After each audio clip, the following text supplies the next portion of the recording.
Kita semua menyadari bahwasanya umur kita setiap hari berkurang. Sebagaimana telah dikatakan oleh Hasan al-Basri, "Ya bani Adam, innama anta ayyam." Wahai anak Adam, sungguhnya engkau hanyalah hakikatnya adalah kumpulan dari hari-hari. Fa idza dhahaba ba'dhul ayyami dhahaba ba'dhuka. Jika telah pergi sebagian hari, maka telah pergi sebagian dirimu. Fa idza dhahaba ba'dhuka yushik an yadhhab kulluk. Kalau sebagian dari dirimu telah pergi, dikhawatirkan engkau seluruhnya pun akan pergi. Maka dengan bertambahnya hari, bertambah bulan, bertambah tahun menunjukkan kehidupan kita semakin berkurang sampai pada titik nol, titik pertemuan kita dengan Allah Subhanahu wa taala. Innaka ka'idun ila rabbika kadhan famulaqih. Sungguhnya Ayuhal insan, sungguhnya kalian manusia, kalian berusaha bekerja, beraktivitas menuju Rabb kalian. Famulaqi, dan kalian akan bertemu dengan Rabb kalian. Maka kehidupan yang tersisa ini bagi kita, ya, ibu-ibu sekalian, ya, yang rata-rata kita sudah di atas 40 tahun ke atas, ya, sudah mulai nenek-nenek, ya. Maka hendaknya kita menjadikan hidup kita lebih bermanfaat. Yang lalu biarlah berlalu sebagai evaluasi bagi kita.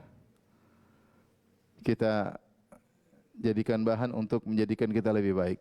Semua kita menyadari yang berlalu kurang bagus. Kita masih ingin yang lebih baik daripada yang telah lalu.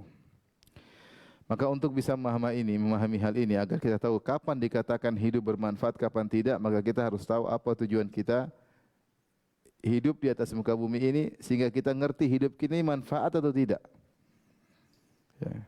Sebagai al-insan, sebagai manusia, bukan sebagai hewan.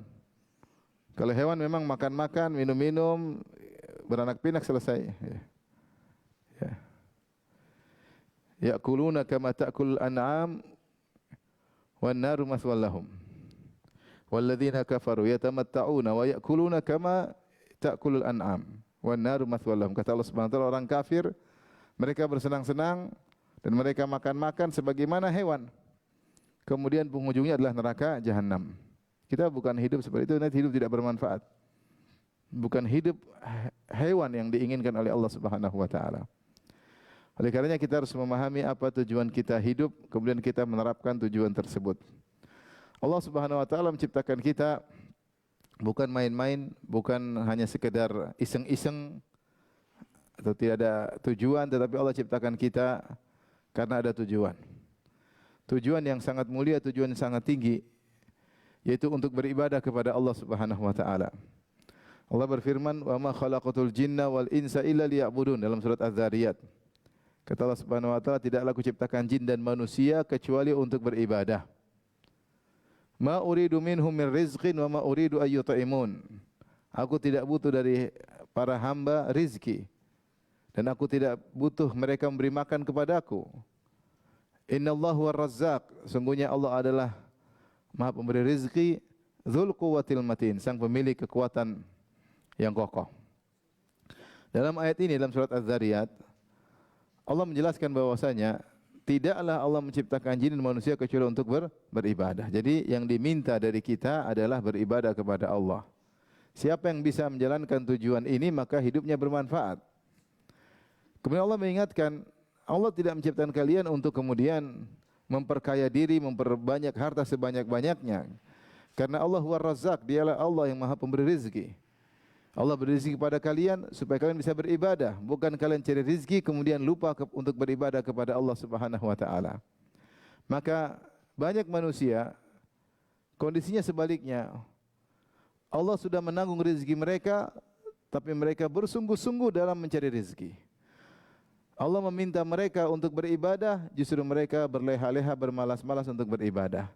Apa yang sudah Allah jamin, mereka bersungguh-sungguh mencarinya.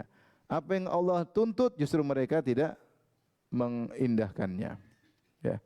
Oleh karenanya, inilah barometer dikatakan hidup itu bermanfaat atau tidak. Maka semua kegiatan kita, aktivitas kita, yang di situ kita mengingat Allah dalam rangka beribadah kepada Allah, maka itulah hidup yang sesungguhnya. Sebaliknya, siapa yang hidup di dunia ini tidak mengingat Allah, maka sungguhnya dia telah mati. Allah berfirman atau Rasulullah SAW bersabda, "Mathalul ladzi yadhkurullaha wal ladzi la yadhkurullah kamathalil hayyi wal mayyit."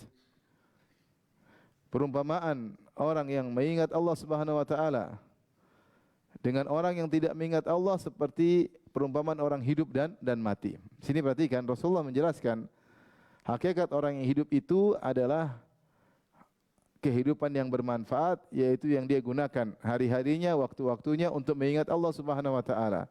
Adapun orang yang hidup secara fisik tetapi dia tidak mengingat Allah, dia lupa, lalai dari Allah, maka sungguhnya kehidupannya adalah kehidupan yang tidak bermanfaat, hanyalah kematian. Dinamakan dengan kematian. Makanya Allah menamakan orang kafir amwatun ghairu ahya. Mereka itu seperti orang-orang mati, tidak hidup. Allah menamakan orang kafir seperti orang mati, tidak hidup. Meskipun dia hidup secara fisik, tapi hakikatnya dia mati di sisi Allah karena kehidupannya tidak untuk beribadah kepada Allah Subhanahu wa taala. Untuk maksiat, bersenang-senang tanpa mengingat Allah dan yang lainnya. Maka dari sini kita bisa evaluasi diri kita. Sejauh mana waktu-waktu yang kita lewati, detik-detik yang kita lewati, hari-hari, bulan-bulan, tahun-tahun yang kita lewati, sejauh manakah hari-hari tersebut untuk Allah? Kalau ternyata tidak untuk Allah, maka sungguhnya itu adalah kematian kita. Hidup kita yang sungguhnya ternyata cuma sedikit.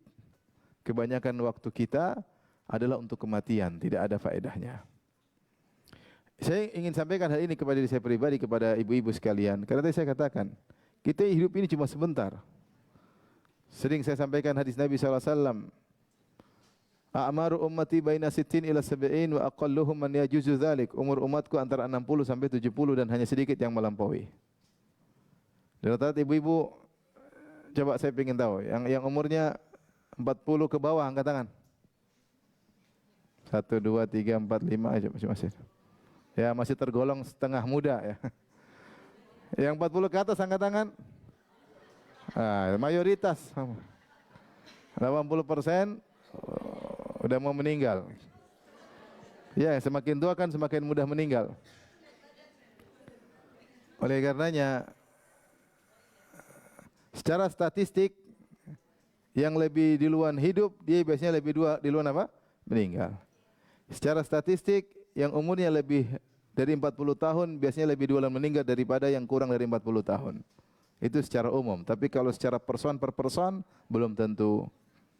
Bisa jadi yang muda lebih dahulu meninggal daripada yang lebih tua. Maka kita hendaknya sadar bahwasanya hidup yang tinggal sesaat ini sedikit sekali ya. Ini benar, makanya dalam Al-Quran Allah sering sebutkan bagaimana kehidupan yang kita 60 tahun entah sampai atau tidak, ternyata sedikit.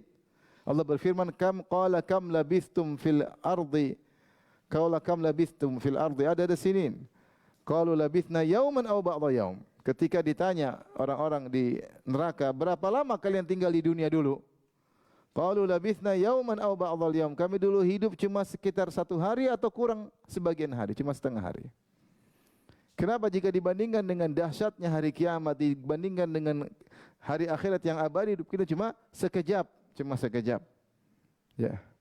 Kata Allah, ka'annahum yauma yarawnaha lam yalbathu illa 'ashiyatan aw duhaha. Tatkala mereka melihat dahsyatnya hari kiamat, maka mereka menyangka bahwasanya mereka hidup di dunia dulu yang mungkin 60 tahun, 70 tahun, 80 tahun, ternyata cuma 'ashiyatan aw duhaha, seperti cuma sepetang atau waktu duha saja.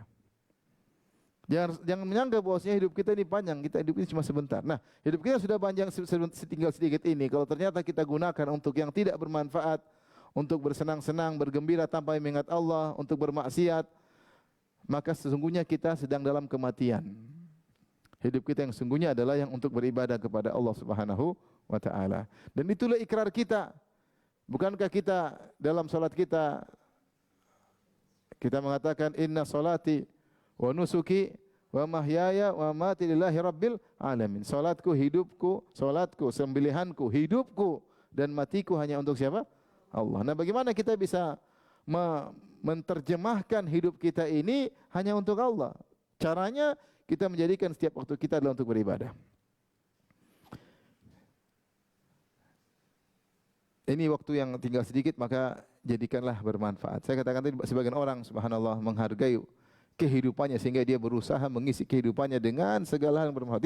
Dia tidak ingin ada waktunya yang seperti kematian. Dia tidak ingin ada waktu yang terbuang tidak ada faedahnya. Mereka benar menghargai waktu mereka, ya. Karena sekarang kita akan bahas bagaimana sih cara kita bisa menjadikan hidup kita seluruhnya ibadah kepada Allah Subhanahu wa taala. Karena sebagian orang salah memahami, mereka menyangka ibadah itu hanyalah hubungan seorang hamba dengan Allah dari sisi ibadah mahdhah. Dia pikir ibadah itu hanya salat, hanya baca Quran, hanya berzikir. Ternyata ranah ibadah itu sangat luas. Ranah ibadah sangat luas. Maka saya ingin mengajak ibu-ibu untuk merenungkan ranah-ranah ini sehingga tidak ada waktu kita yang terbuang. Kita rasa semua waktu kita adalah untuk Allah Subhanahu wa taala. Selalu orientasi kita adalah akhirat, pikiran kita Allah suka atau tidak suka dengan hal ini, Allah ridha atau tidak ridha. Itu yang selalu kita pikirkan sehingga kegiatan kita, aktivitas kita seluruhnya adalah kehidupan yang sungguh. Jadilah kehidupan kita kehidupan yang bermanfaat. Ibnu Qayyim bahas ini di dalam kitabnya Al-Jawabul Kafi. Beliau sebutkan bahwasanya kehidupan yang isinya maksiat, yang tidak ada faedahnya, sungguhnya kematian. Kehidupan yang isinya berzikir, mengingat Allah untuk ibadah kepada Allah, itulah kehidupan yang sesungguhnya. Itulah kehidupan yang bermanfaat. Tapi apa itu definisi ibadah? Ya. Dan sebab saya ingatkan bahwasanya kita ini Allah itu ciptakan kita untuk ibadah dan Allah berikan sarana prasarana bumi, alam semesta, kecerdasan, semuanya adalah untuk beribadah. Agar kita bisa beribadah kepada Allah. Allah tidak ciptakan ini semua untuk hanyalah iseng-iseng atau untuk buat kesenangan kita tanpa ada tujuan. Kita bersenang-senang, kita menikah, kita cari harta, kita olahraga, kita apapun kita lakukan adalah untuk ibadah. Jika tidak maka waktu itu hanyalah kematian yang tidak ada faedahnya. Kalau hewan-hewan atau makhluk-makhluk yang lain, matahari, rembulan, mereka beribadah kepada Allah. Mereka bertasbih, tapi mereka memang tidak ada pilihan. Karena mereka memang ditaskhir, digiring oleh Allah untuk senantiasa bertasbih beribadah kepada Allah. Allah berkata, ya, alam tara anna Allah yusabbihu lahu man fis samawati man fil ard. Ya, tidakkah engkau melihat bahwasanya bertasbih kepada Allah siapa? Semua yang di langit dan di bumi. Semua bertasbih kepada Allah. Kata Allah, kemudian wasyamsu wal qamaru wan nujum wal jibal wasyajar wad dawab wa katsirun minan nas. Di langit dan di bumi bertasbih kepada Allah. Matahari, rembulan, ya, bintang-bintang, gunung-gunung kata Allah, pohon-pohon dan hewan-hewan dan banyak manusia bertasbih. Wa katsirun haqqa 'alaihi al-'adzab, namun banyak juga manusia yang masuk neraka tidak bertasbih kepada Allah. Tapi kalau batu-batu, hewan-hewan, mereka ada tasbih khusus kepada Allah Subhanahu wa taala. Manusia diberi kehendak untuk memilih. Karena mereka diuji, mukallaf, dibebani oleh Allah dengan ujian. Memilih untuk hidup atau memilih untuk mati. Memilih untuk mengingat Allah atau memilih untuk lupa kepada Allah Subhanahu wa taala. Ini kelebihan manusia. Maka Allah ciptakan kita dengan sarana dan prasarana, dengan kemampuan kita berfikir, kemampuan kita melihat. Dan seluruh alam semesta inilah tanda ayat, tanda sign bahwasanya Allah itu ada dan Allah berhak untuk diibadahi. Wa fi kulli syai'in lahu ayah tadul ala annahu wahid. Dan segala sesuatu dalam semesta ini ada tanda, ya, yang menunjukkan bahwasanya Allah itu Maha Esa, hanya Dia yang berhak untuk diibadahi. Tapi rahmatillah subhanahu wa ta'ala, apa saja ibadah-ibadah yang bisa kita lakukan? Sekarang kita bahas tentang definisi ibadah. Definisi ibadah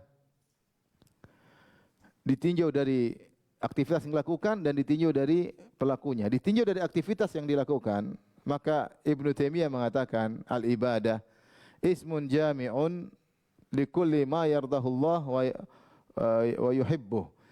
Ibadah adalah suatu nama, suatu istilah yang mencakup seluruh perkara yang dicintai oleh Allah dan diridai oleh Allah. Min aqwalin wa af'alin, zahiratan wa batinah. Terkait baik perkataan maupun perbuatan yang lahir maupun yang tersembunyi. Saya ulangi, ibadah adalah istilah atau nama yang mencakup seluruh perkara yang dicintai oleh Allah Subhanahu wa taala. Diridai oleh Allah Subhanahu wa taala, baik perkataan maupun perbuatan, baik yang nampak maupun yang tersembunyi, zahir dan batin. Itu adalah ibadah dari sisi aktivitas kita. Maka semua aktivitas yang dicintai oleh Allah, diridhai oleh Allah, perkataan, perbuatan yang nampak berupa aktivitas maupun dalam hati, kegiatan perkataan hati, perbuatan hati, semua dicintai Allah itu adalah ibadah. Tapi ini tinjauan pertama. Tinjauan kedua, definisi ibadah ditinjau dari pelakunya, ya. Maka Ibnu Taimiyah mengatakan al-ibadah, ibadah adalah nama yang mencakup, menunjukkan kamal al-mahabbah wa dzul, yaitu kalau orang melakukan ibadah dia benar-benar menunjukkan ketundukan kepada Allah dan kecintaannya kepada Allah. Maksudnya dari sisi aktivitas, kita tahu aktivitas tadi semua yang dicintai oleh Allah adalah ibadah. Pelaku, agar kita dikatakan kita beribadah kepada Allah, kita harus melakukannya dengan penuh ketundukan. Penuh ketundukan, menghinakan diri.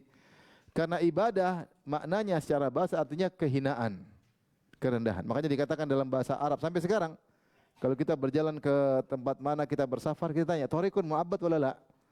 Itu jalan mu'abbad. Mu'abbad itu maksudnya sudah dipakai sudah di aspal misalnya, atau sudah diratakan sehingga mudah untuk diinjak. Sampai sekarang masih dikatakan dalam bahasa Arab, thariqun mu'abbad, itu jalan yang sudah diibadahi, maksudnya jalan yang sudah diratakan, mudah untuk diinjak, sudah datang doser untuk meratakannya atau diaspal, sehingga dikatakan thariqun mu'abbad, yaitu jalan yang mudah untuk ditunggangi, ya. Maka seorang ketika beribadah dengan ketundukan disertai dengan kecintaan kepada Rabbul Alamin, ini namanya aktivitas ibadah dan pelakunya sedang beribadah. Dari sini kita tahu ternyata ranah ibadah sangat banyak. Saya akan jelaskan contoh-contohnya agar kita bisa mengaplikasikan dalam kehidupan sehari-hari. Pertama, ranah ibadah yang jelas kita tahu yaitu ibadah kita dengan Allah Subhanahu wa taala. Salat 5 waktu, puasa, ya, kita sedang beribadah kepada Allah, baca Al-Qur'an. Apalagi Ibu?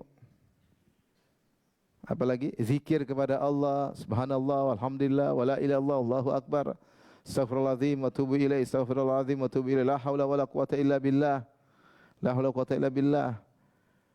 Kalau ada masalah, hasbunallahu wa ni'mal wakil. Ya, ini semua ada musibah, inna lillahi wa inna ilaihi rajiun, alhamdulillah uli kulli hal. Ini semua adalah ibadah. Ibadah kita berdoa ketika masuk rumah, keluar rumah, berzikir kepada Allah. Masuk toilet, keluar toilet, kita berzikir kepada Allah Subhanahu wa taala. Ya. Masuk pasar kita beribadah, berzikir kepada Allah, masuk suatu negeri kita beribadah kepada Allah, mau safar kita berzikir kepada Allah. Semua zikir adalah ibadah kepada Allah Subhanahu, karena kita sedang mengingat apa? Allah Subhanahu wa taala. Kita renungkan sudah berapa banyak bagian kita untuk melakukan ibadah model ini.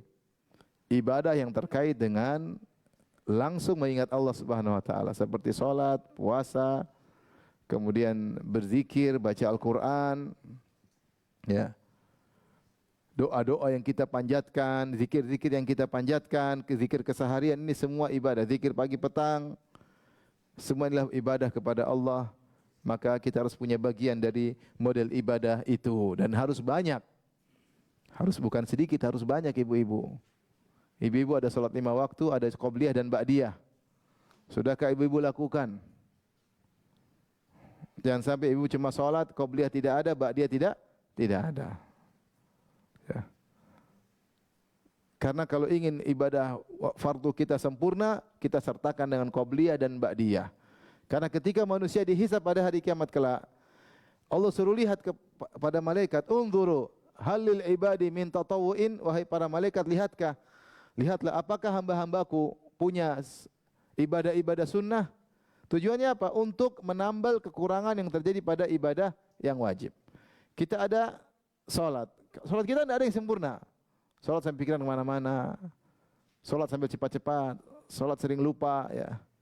Sholat mau di akhir waktu, mau sebentar lagi apa keluar waktu. Sholat buru-buru.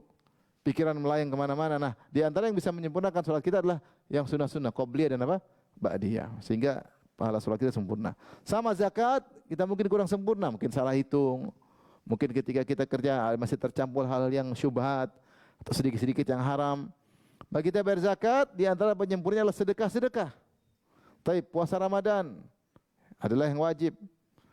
Mungkin kita kurang sempurna, kita tambal dengan puasa-puasa apa sunnah seperti itu. Ya. Nah, ini Hari-hari kita lewati dengan baca Al-Quran. Jangan sampai sehari lewat tidak baca Al-Quran. Ini namanya hidup kita bermanfaat. Tapi ibadah berikutnya, ini insya Allah pada tahu ibadah seperti itu. Yang orang begitu dengar dia tahu itu ibadah. Ibadah yang lain, contoh, yang bisa kita aplikasikan dalam hidup kita sehari-hari adalah ibadah menjadi bermanfaat bagi orang lain. Bermanfaat bagi orang lain. Dengan memberi manfaat kepada orang, sungguhnya kita telah beribadah dengan ibadah yang sangat agung. Rasulullah bersabda, khairukum anfa'ukum linnas. Sebaik-baik kalian adalah orang yang paling bermanfaat bagi orang lain. Jadilah kita berkah. Nabi Isa alaihissalam dia berkata tentang dirinya, wa ja'alani mubarakan aina ma kuntu. Allah menjadikan aku berkah dimanapun aku berada. Dikatakan Nabi Isa berkah di antaranya dengan dua tafsiran. Qadda'an li hawaijin nas, dia suka membantu keperluan orang lain. Yang kedua mu'alliman lil khair, di mana-mana dia ngajarin kebaikan. Dia membantu kebutuhan orang lain. Yang kedua dia senantiasa mengajarkan kebaikan pada orang lain. Nah, makanya dalam hadis Rasulullah SAW bersabda, kullu sulami ala kulli sulami minan nasi sadaqah. Kullu yawmin tatlu alaihi syams. Kata Nabi, setiap sendi dalam tubuh kita wajib untuk disedekahi setiap hari. Itu bentuk syukur kita atas sendi-sendi yang kita gerakkan dengan mudah. Sendi di bahu, di badan, di kaki, di tangan, mungkin di leher, di mana sendi-sendi kita gerakan dengan mudah. Ini semua wajib untuk disedekahkan setiap hari. Harus ada sedekahnya sebagai bentuk syukur. Bagaimana bentuknya? Cara sedekahnya Rasulullah mengatakan di antaranya ta'dilu baila istisnain. Kau berbuat adil terhadap dua orang. Ada dua orang yang datang minta hukum kepadamu, kau menghukum dengan adil, sungguhnya itu adalah sedekah. Kemudian wa ta'yunar rajul, kau bantu seorang, ya. Fatahmiluhu alaih, ya, fatahmilu mata'u ala dabbati au tahmilu alaih. Cara kau bantu orang, ada dia mungkin bawa barang, dia tidak kuat, kau angkat barangnya. Ini kau membantu orang lain dengan tenaga. Kau angkat barang tersebut, kau letakkan di atas tunggangannya. Kalau zaman sekarang kita angkat, kita bantu angkat, taruh di mobilnya. Atau dia tidak mampu untuk naik onta, kita angkat dia, mudahkan untuk naik onta, maka itu adalah sedekah. Kata Nabi SAW, wal kalimatu thayyibatu sadaqah. Berkata-kata yang baik menyenangkan orang adalah sedekah. Ternyata di antara bentuk ibadah luar biasa adalah seorang menjadi orang yang mubarak, di mana dia memberi manfaat kepada orang di sekitarnya. Makanya Nabi SAW menyamakan korma dengan orang yang berkah. Kata Nabi SAW, inna minasyajari lama barakatuhu ka barakatil muslim fahadithuni ma huwa. Kata Nabi, sungguh ada pohon yang keberkahannya sama seperti keberkahan seorang muslim. Kabarkanlah kepadaku pohon apa tersebut. Akhirnya Nabi katakan pohon tersebut adalah nakhlah, korma. Korma itu kenapa dikatakan pohon berkah? Karena seluruh bagian dari korma semuanya bermanfaat. Tidak ada bagian dari pohon korma yang tidak bermanfaat. Maka dikatakan dia pohon berkah. Daunnya bermanfaat, batangnya bermanfaat, kemudian bahkan bijinya bermanfaat, apalagi buahnya bermanfaat, pelepahnya, semuanya bermanfaat ya. Semuanya bermanfaat. Tidak ada serabut korma itu pun bermanfaat. Kalau zaman dulu digunakan untuk seperti kapas diguling atau dibantal. Tidak ada satu bagian pun dari pohon korma yang tidak bermanfaat. Makanya dikatakan pohon tersebut adalah pohon yang berkah. Apalagi kalau kita bicara orang-orang Arab di zaman Nabi SAW, kehidupan mereka tidak jauh dari korma. Mereka bikin rumah pakai korma, mereka makan korma, mereka bikin tempat tidur tikar dari korma, mereka bikin bantal juga dari bagian dari korma, mereka memberi makan kepada hewan mereka pakai biji korma, semua terkait dengan korma. Sehingga dikatakan korma adalah pohon yang berkah. Ternyata keberkahan korma ini Rasulullah samakan dengan seorang muslim. Kata Nabi, tahukah kalian ada suatu pohon berkahnya seperti berkah seorang muslim. Ini dalil bahwasanya seorang muslim harus berkah. Sehingga hidupnya bermanfaat. Nah, ibu-ibu sekarang dalam hidup ini coba berpikir bagaimana saya beri manfaat kepada orang lain yang ada di sekitar saya yang saya mampu. Orang yang paling utama saya beri manfaat adalah suami saya. Ibu bilang gitu, yang paling bermanfaat adalah pasangan saya. Gimana cara saya bisa beri manfaat kepada suami saya?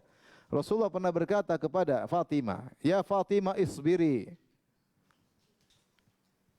Inna khairal mar'ah allati tanfa'u ahlaha. Sungguhnya sebaik-baik wanita allati nafa'at ahlaha, yang beri manfaat kepada suaminya. Itu Rasulullah ucapkan kepada Fatimah ketika Fatimah ternyata kerja di rumah, dia menggerakkan alat penggiling gandum sehingga tangannya malajat itu ngapal. Tangannya apa? Ngapal. Sudah tidak halus-halus seperti tangan ibu-ibu, masyaallah. Karena sering apa? Kalau ibu-ibu rumahan kan gitu, ibu kompleks, tangannya apa? Halus-halus. Fatimah tangannya sampai ngapal. Kenapa dia bantu suaminya?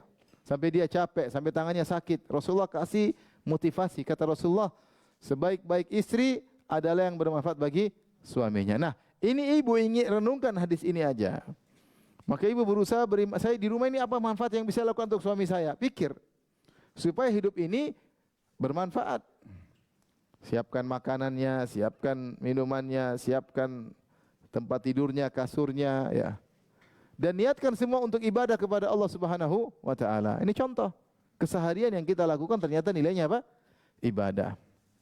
Pakai baju yang dia senangi, berpenampilan dengan yang dia senangi, kita sambut dia dengan senyuman, dia senang. Dilayani oleh istrinya. Kalau mau minum kita ambilkan air minumnya, kalau mau mandi kita siapkan handuknya, habis mandi kita siapkan baju dan celananya, kalau mau safar kita siapkan apa?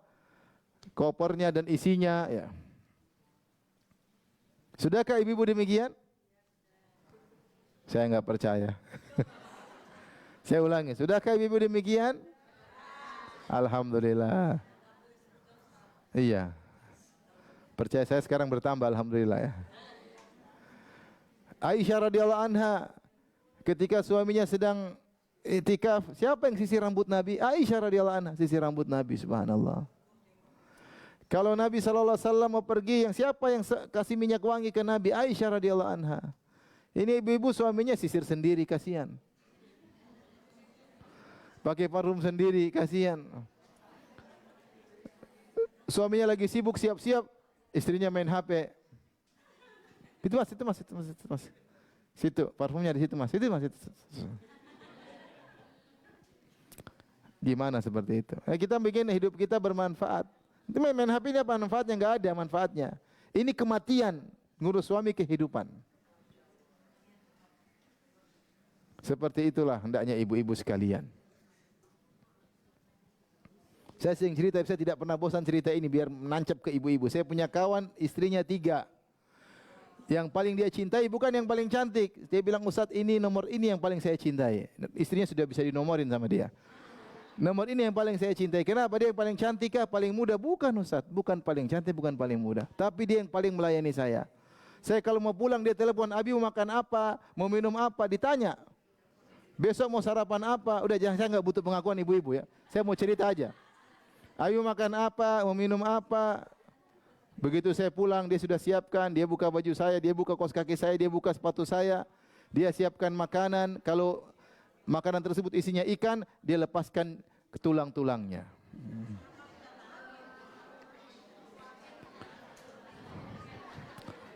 Jangan gaduh ibu-ibu, ini sabar. Kalau ibu enggak seperti dia, jangan hasad, sudah tenang aja. Maka di antara yang menjadikan ibu-ibu hidupnya bermanfaat, sibuk dengan suami, ngurusin suami. Bukan ngurusi suami orang lain. Nonton di YouTube gimana ini, nikah sama artis siapa, gimana suami artis ini, ganteng atau tidak, bagi dibandingkan dengan suami yang lamanya. Ngapain habis waktu? Sibuk ngurusin suami orang lain. Sampai ada artis suaminya meninggal, ibu-ibu pada nangis. Subhanallah. Iya enggak ibu-ibu? Pernah kejadian seperti itu. Pada nangis ibu-ibu, suami orang lain meninggal. Suaminya sendiri datang diomelin, gimana? Maka ini benar poin kelihatan sederhana, tapi ini menjadikan hidup kita benar-benar hidup. Tapi syaratnya ibu-ibu niatkan karena apa? Allah. Kalau ibu-ibu niatkan karena Allah, maka berpahala. Jika tidak, hanya sekedar asik-asik saja tanpa niat karena Allah, tidak ada faedahnya. Tapi di antara menjadikan hidup kita bermanfaat, terutama wanita, ngurus anak-anak. Rasulullah pernah melamar Ummu Hani. Ummu Hani itu sepupunya Nabi SAW. Dia punya anak-anak, janda. Maka Rasulullah SAW datang ngelamar dia. Apa kata Ummu Hani? Kata Ummu Hani radhiyallahu anha, saudarinya Ali bin Abi Thalib, yaitu Ummu Hani bin Abi Thalib. dia menolak lamaran Nabi. Dia mengatakan, "Ya Rasulullah, inni dzatul iyal." Saya punya anak banyak. Saya ingin fokus ngurus apa? Anak-anak. Dia tahu kalau jadi suami istri Nabi dia harus ada urus suami yang banyak. Kata dia, "Enggak, saya punya banyak." Rasulullah puji dia. Kata Rasulullah sallam, khairu nisa'in raqibnal ibil nisa'u Quraisy. Sebaik-baik wanita yang mengendarai onta, maksudnya wanita Arab adalah wanita Quraisy. Kenapa? Ahnahu ala tifl, yang paling perhatian sama anak-anak. Wa ar'ahu ala zauj fi dzati yadihi, yang paling perhatian sama suaminya ketika pandai mengurus uang suaminya. Tidak mubadzir. Lihat di sini Rasulullah sebutkan bahwasanya Ummu Hani dipuji oleh Nabi karena dia sibuk ngurus anak-anak. Maka saya ingatkan kepada ibu-ibu yang dirahmati Allah Subhanahu wa taala, kalau masih punya anak diurusin. Niatkan karena Allah, diajak ngobrol, ditemani, diberi arahan, dinasehati. Meskipun sudah besar, sudah nikah, kita tetap nasihati. Putriku begini, kamu jangan gitu sama suami, ingat pesan mama ya. Kamu jangan seperti mama.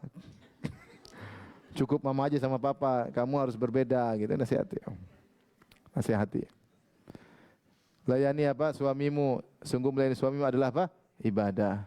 Jangan lupa sholat malam. Suami senang kalau lihat istrinya sholat malam. Jangan lupa baca Quran. Suami bahagia lihat suaminya, istrinya baca Quran. Suami kepalanya pusing lihat ibu-ibu buka marketplace terus ya. Maka nasihati, anak-anak diperhatikan. Apalagi masih kecil-kecil.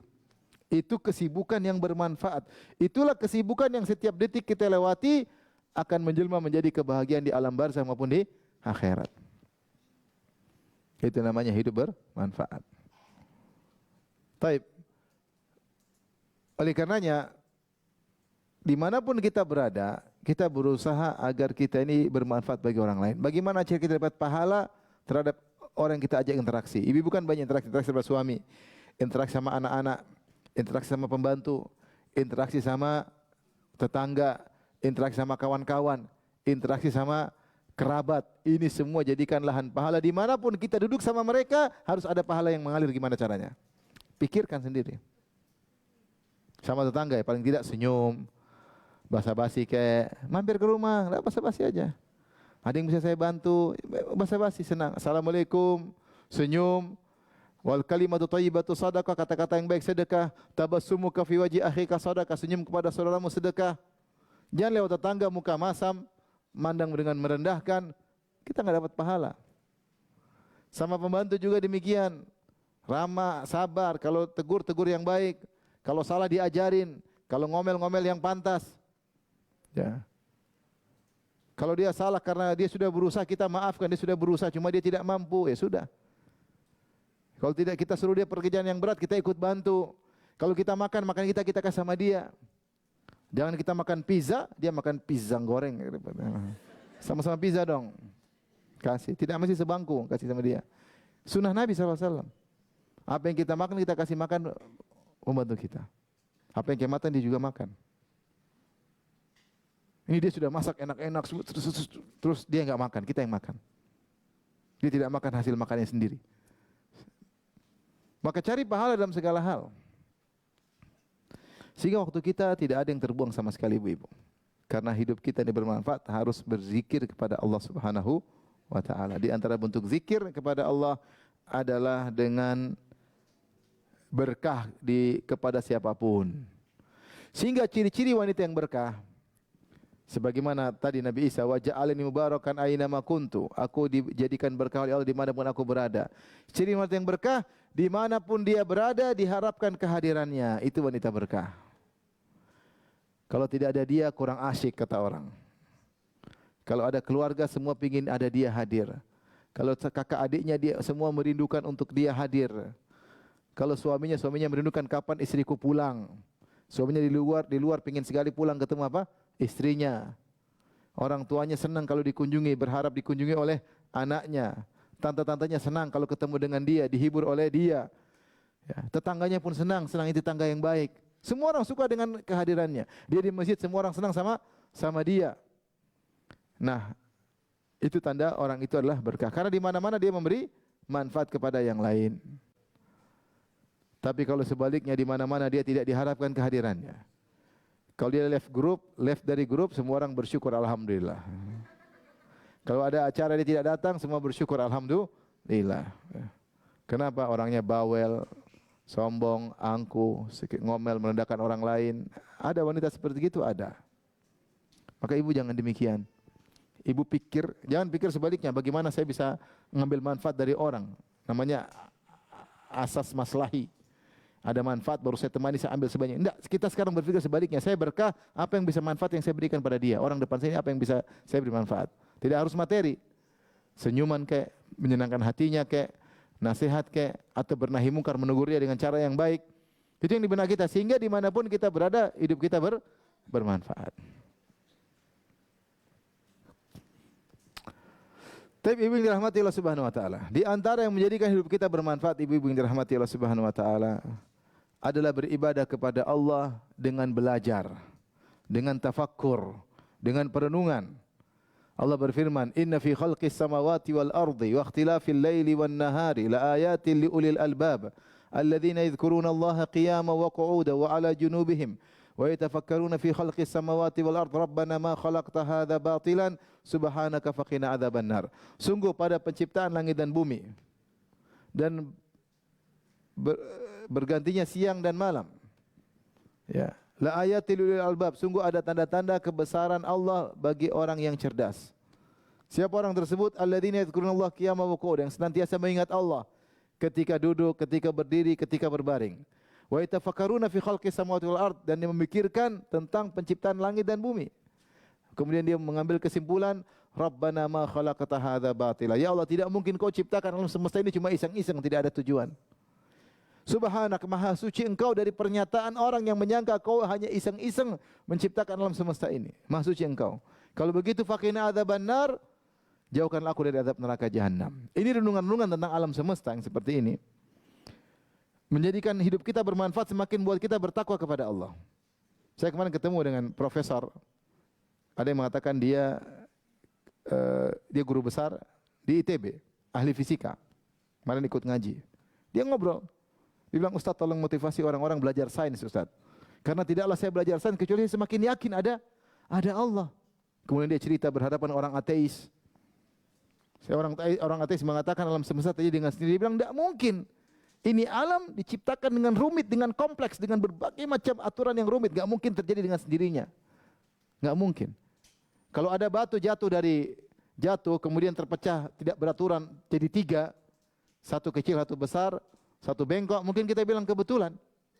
Tapi kalau kita jalan tiba-tiba ada batu dalam bentuk kursi, ada mejanya, dipahat begini, nggak mungkin kita bilang kebetulan batu jadi apa? Kursi dan meja. Iya nggak? Kebetulan nggak? Nggak mungkin. Pasti ada yang bikin. Orang ateis mengatakan semuanya kebetulan. Kita bilang kalau ada bola kaki, tahu-tahu dijahit di situ ada bendera Indonesia, ada bendera Malaysia, ada bendera Australia, ada bendera Inggris, jadi satu bola. Gak mungkin dia bilang ini terjadi dengan sendirinya, gak mungkin. Pasti ada yang bikin, maka kulitnya dibuat bendera macam-macam. Dia tahu bahwasanya bola seperti itu tidak mungkin terjadi dengan sendirinya. Bagaimana dengan bola dunia yang isinya kompleks? Sampai profesor itu mengatakan, Ustadz ini aja rambut ini kalau kita periksa selnya kompleks. Tidak mungkin terjadi dengan apa? Sendirinya. Sel itu kan rumit dalamnya. Dia bilang suruh orang-orang belajar sains, Ustaz, karena semakin bertambah keimanan. Dia cerita ketemu dengan Stephen Hawking, kemudian debat. Jadi maksud saya, di antara bentuk ibadah kita merenungkan. Ya. Kata Allah, fi anfusikum afala tubsirun, pada diri kalian tidaklah kalian merenungkan. Kita renungkan banyak kejadian dalam kehidupan kita, bagaimana kesudahan seorang yang mungkin orang tersebut sombong dan angkuh, lihat kesudahannya seperti apa. Bagaimana kesudahan orang terdekat kita yang dulu dia berbuat zalim, sombong-sombong, ternyata akhirnya seperti apa. Itu semua adalah pelajaran yang Allah berikan kepada kita. Makanya Allah ketika menyelamatkan Fir'aun, kata Allah Subhanahu wa taala, ketika adrakahul gharaq, ketika Fir'aun akan mati, dia berkata, "Amantu annahu la ilaha illalladzi amanat bihi banu Israil." Aku beriman bahwasanya tidak berhak disembah kecuali Allah semata. Dia beriman, dia bersyahadah. Dia mengucapkan la ilaha, tapi tidak bermanfaat. Kata Allah, "Al-an wa ana minal muslimin." Aku termasuk muslim bersama Nabi Musa. Kata Allah, "Al-ana wa qad asaita qablu wa kunta minal mufsidin." Sekarang baru kau sadar wahai Firaun. Sementara sebelumnya kau telah melakukan banyak kerusakan, dosa dan yang lainnya. Fal yauma nunajjika bi badanika litakuna liman khalfaka ayah. Kata Allah, pada hari ini kami selamatkan tubuhmu supaya orang bisa mengambil pelajaran dari kejadian dirimu. Kau dulu sombong, angkuh, mengaku sebagai Tuhan, sekarang tewas di depan mata. Kata Allah, al-yauma nunajjika bi badanika litakuna liman khalfaka ayah. Pada hari ini kami selamatkan jasadmu supaya menjadi pelajaran bagi orang setelahmu. Wa inna katsiran minan nasi an ayatina laghafilun. Sungguh kebanyakan orang dari tanda-tanda kami, dari sign kami, semuanya lupa, lalai. Jadi sebenarnya banyak kejadian di sekitar kita. Kita mengambil dalam diri kita sendiri. Sebagian salaf mengatakan, tidaklah aku bermaksiat kecuali aku melihat dampaknya pada istriku, pada tungganganku, pada budakku. Ada perubahan. Itu dia mengambil ibrah dari dirinya sendiri. Sebenarnya banyak pelajaran di sekitar kita. Dari sikap-sikap kita yang salah, oh ternyata begini ujungnya. Tapi butuh perenungan. Sehingga orang seperti ini dia merenungkan hal-hal, perenungannya itu adalah ibadah kepada Allah Subhanahu wa taala. Makanya Ummu Darda ketika ditanya, apa ibadah yang paling sering dilakukan oleh Abu Darda? Kata Ummu Darda, at-tafakkur wal i'tibar. Dia sering merenung dan berfikir dan mengambil pelajaran. Jadi ini di antara ibadah. Ya, tidak mengapa kita baca sesuatu, kita lihat keindahan, kita Masya Allah. Bagaimana dengan Sang Pencipta, bagaimana dengan Al-Khaliq, ya. Bagaimana dia Maha Kuasa, bagaimana Maha Esa, ya. Kita lihat sesuatu yang tidak mungkin tiba-tiba jatuh, subhanallah. Kita lihat sesuatu yang jaya tiba-tiba berguguran, subhanallah. Kita Allah Maha Kuasa. Allah Maha Kuasa. Kuasaan semua di tangan Allah. Allah beri kepada siapa Allah kehendaki, Allah cabut dari siapa yang Allah kehendaki. Ya. Kita terkadang lihat misalnya perusahaan besar di puncak-puncak kemegahan ternyata jatuh. Yang mungkin kita enggak mungkin ternyata jatuh. Itu pelajaran bagi kita, subhanallah. Allah Maha Kuasa, ya. Dulu Nokia, siapa yang tidak sangka Nokia apa? Jatuh. Semua orang pegang apa? Nokia. Tahu-tahu ambles jatuh. Kalau Allah berkehendak semuanya bisa jatuh. Dan banyak kekuasaan seperti kita menyangka tidak bakalan jatuh, ternyata apa? Jatuh. Ini kita lihat kejadian-kejadian seperti itu, kita mengambil pelajaran. Ini salah satu bentuk ibadah kepada Allah Subhanahu wa taala. Jadi sebenarnya lahan ibadah itu banyak. Contoh, di antara agar menjadikan hidup kita bermanfaat. Misalnya kita berakhlak mulia. Akhlak mulia. Apa itu akhlak mulia? Akhlak mulia adalah kita bersikap pada orang dengan sikap yang kita sukai kalau itu dilakukan pada kita. Itu namanya akhlak yang mulia. Bersikap kepada orang dengan sikap yang kita sukai jika kita disikapi dengan demikian. Contoh, kalau kita ingin berakhlak mulia sama orang tua, kita renungkan, apa sih yang bisa kita lakukan pada orang tua? Kalau saya jadi bapak saya jadi ibu saya mau apa? Tentu kalau kita jadi orang tua, kita ingin anak-anak kita kunjungi kita setiap minggu. Atau kita ingin ditelepon sama anak-anak setiap apa? Hari. Saya ingin anak saya mengenali kebutuhan saya sehingga saya tidak perlu minta sama dia. Dia kenali kebutuhan saya, kalau dia memang mampu dia penuhi kebutuhan saya. Kira-kira demikianlah orang-orang tua. Dia ingin ngobrol, dia ingin dihargai, dia ingin lihat cucu-cucunya. Kita bawa cucu-cucu kepada orang tua. Itu akhlak yang mulia. Maka kita lakukan itu terhadap orang tua kita. Sesibuk-sibuk kita kunjungi, sibuk-sibuk kita telepon. Umi gimana kabarnya Umi? Abi gimana kabarnya? Hari ini ada ngapain aja? Dia butuh cerita aja. Kalau dia masih ingin cerita terus, kita terus layani. Kalau kita sibuk, maaf Mi, ada kesibukan, dia pasti mengerti. Sebagian orang tua tidak mau mengungkapkan apa yang dia inginkan. Kenapa sungkan? Dia jaim, ya, gengsi. Sehingga akhirnya anaknya tidak memahami. Sampai sebagian orang mengatakan, saya baca subhanallah perkataan indah, dia mengatakan, kalau sampai orang tua tidak enak ngomong sama kamu, berarti kamu sudah berakhlak buruk. Saya ulangi. Kalau sampai orang tua kita tidak enak mengungkapkan sesuatu sama kamu, berarti kamu sudah berakhlak apa? Buruk. Berarti kamu menyikapinya itu dengan, ya, kalau orang tua sangat dekat dengan kita, kan dia mudah mengungkapkan. Karena dia tahu anaknya sangat murah hati. Dia tahu anaknya sangat mau mendengar curhatannya. Tapi ketika dia baru ngomong sedikit, kamu tuh Abino, saya juga banyak sibuk. Akhirnya dia tidak enak ketika ada sesuatu, berarti kamu sudah berakhlak apa? Buruk. Nah, kita renungkan kita bagaimana sama orang tua. Kalau orang tua masih hidup, maka kita berakhlak baik. Nah, itu berlaku pada yang lainnya. Kalau kita ingin hidup kita penuh dengan manfaat, hidup yang bermanfaat, kita berakhlak mulia kepada suami kita, berakhlak mulia kepada istri kita. Kalau kita seorang laki, berakhlak mulia kepada anak kita, berakhlak mulia kepada kakak adik kita. Kita kalau punya kakak kira-kira gimana? Ya kita pingin kita jadi kakak, pingin apa? Dihormati enggak? Meskipun adik kita kaya raya, kita pingin kita dihormati. Saya kan kakak. Jadi meskipun kita kaya atau kita telah memiliki jabatan tinggi, tetap hormat sama kakak. Kak, gimana kabarnya kak? Apa yang bisa saya bantu? Kalau kita pun memberi, bukan memberi dalam rangka untuk merendahkan dia, tidak. Kita jaga harga dirinya. Kita berikan kalau kita kemampuan, kita beri sebelum dia minta. Seperti itu. Ya.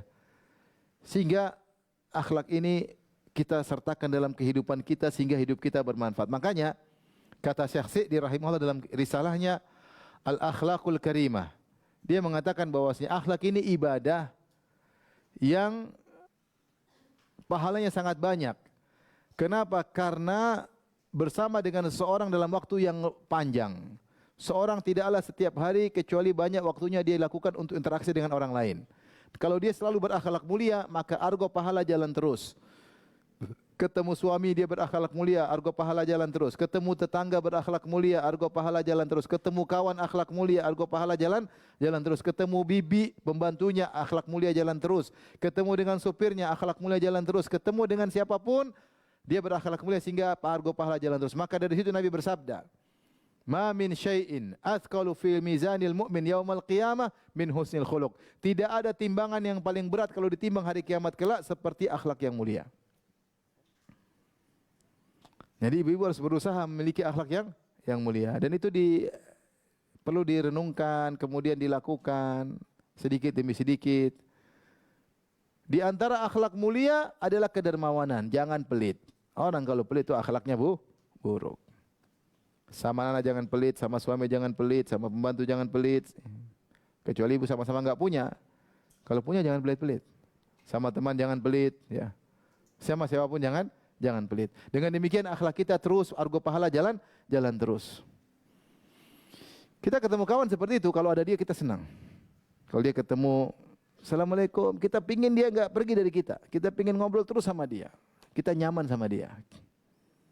Ada teman, Masya Allah, badannya gemuk luar biasa.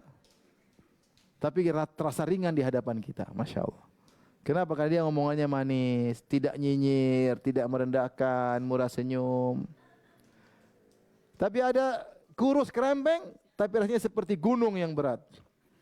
Kenapa? Ngomongnya pedes. Ya. Sombong, angkuh, merasa tinggi, pelit, semuanya bahlul, semua lengkap. Ini meskipun kurus kerempeng, tapi seakan-akan seperti gunung Himalaya, berat.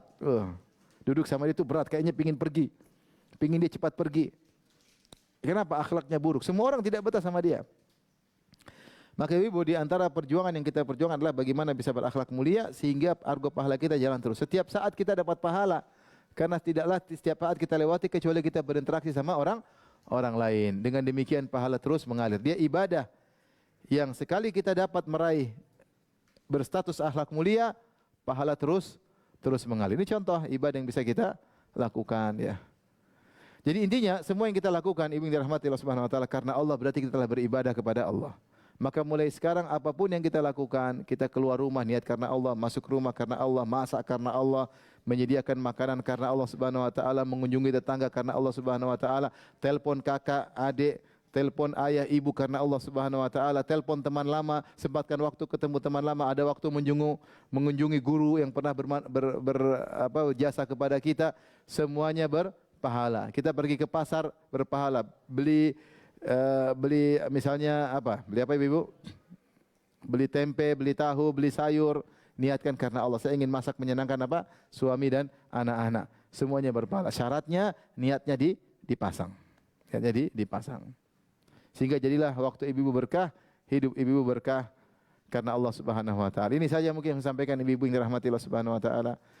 Jadikanlah hidup kita yang tersisa cuma sedikit ini menjadi hidup yang bermanfaat. Syaratnya adalah semuanya karena Allah, semuanya karena Allah. Sesuatu yang tidak karena Allah kita mulai tinggalkan. Tidak mungkin ibu-ibu main game karena Allah, enggak mungkin. Bisa enggak main game karena Allah? Enggak bisa. Bisakah ibu-ibu nonton Korea karena Allah? Saya tanya, saya jujur aja. Bisa enggak nonton Korea karena Allah? Bisa enggak nonton film India? Shahrukh Khan, siapa? Shahrukh Khan ya, siapa? Bisakah nonton film India karena Allah? Susah kan? Mulai kita tinggalkan sedikit demi sedikit. Bisa enggak beli tas branded 100 juta karena Allah? Bisa. Mungkin bisa, mungkin enggak. Tergantung milioner atau bukan. Kalau milioner mungkin untuk menyenangkan suami. Kalau miskin berarti karena setan. Duit enggak ada, beli tas mahal-mahal.